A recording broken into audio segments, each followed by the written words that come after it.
What's the difference, guys, between glass half full, glass half empty, and pumpers? I think you already know.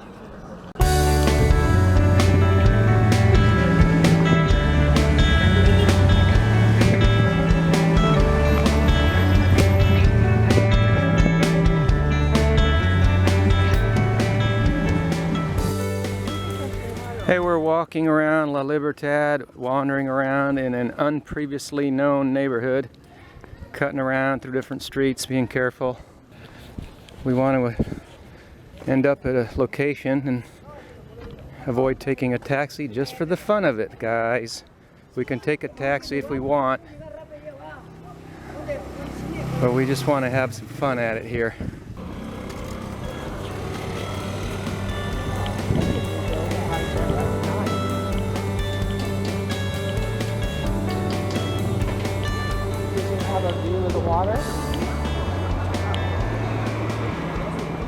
What we want to do is we want to maximize our lives and make them better. And one way to do them for some people is to go abroad. But for other people, it isn't necessarily to go abroad, but rather to accept new information about ways of living. And we've done both. And we've maximized our lives very, very well in North America, and we're constantly fine-tuning and refining our live abroad techniques and sharing them with our viewers to be of service to the viewing community. We just like to share the things that have improved our lives. And we've got a lot to say about both of those activities, maximizing our lives, whether we're in the United States or North America rather, or if we choose to go abroad. First, everybody goes through the honeymoon phase, but some of us, after a while, they get the sinking feeling like, oh my gosh, what have I done? Am I going to be stuck with this for the rest of my life? I've got to get out of here. That is culture shock.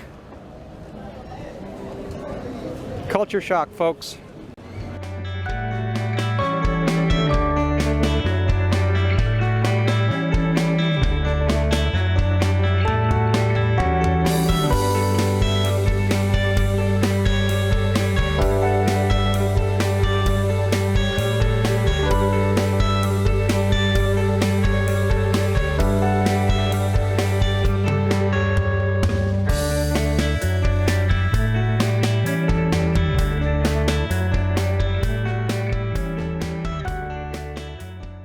What's the difference, guys, between glass half full, glass half empty, and pumpers?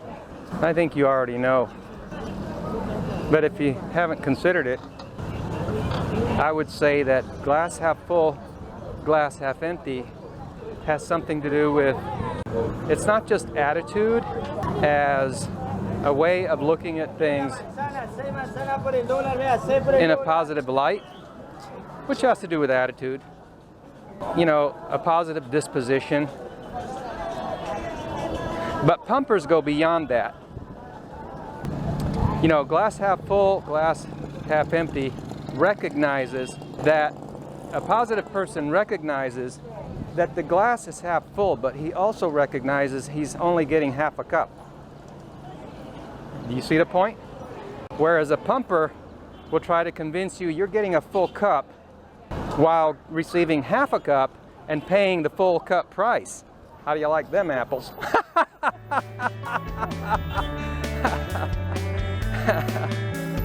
So there you go, guys.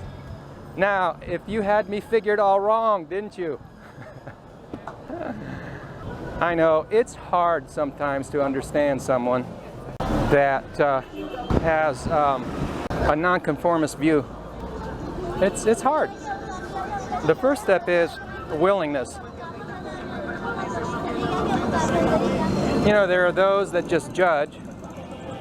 They just judge you, you know. Oh, I'm better than you, you're lower than me. And then there are those that say, well, I'm not quite sure what he's trying to say, but I'd like to know more.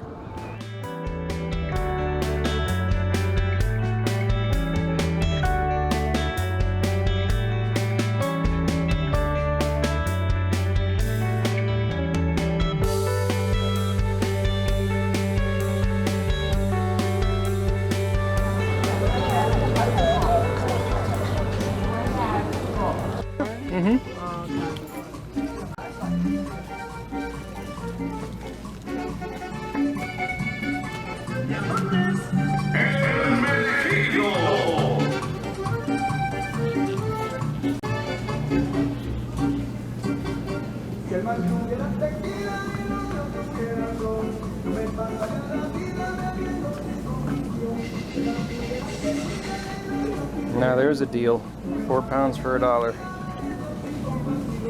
That's because they are ready to eat. They're not rotten, but some people won't eat them just because they have a little bit of brown on them.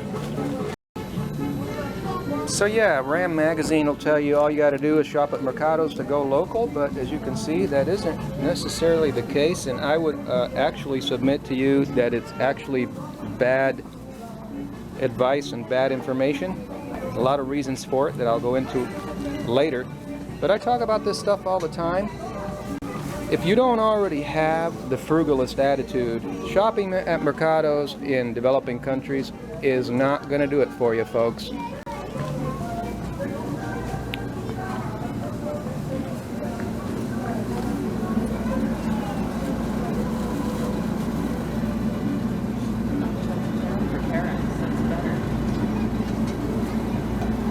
Better on the carrots, but I just talked to a dear friend in the Pacific Northwest that is buying carrots for 60 cents a pound, and yes, they are organic in Northwest North America, and we're here in the TIA, so just a comparison, that's all.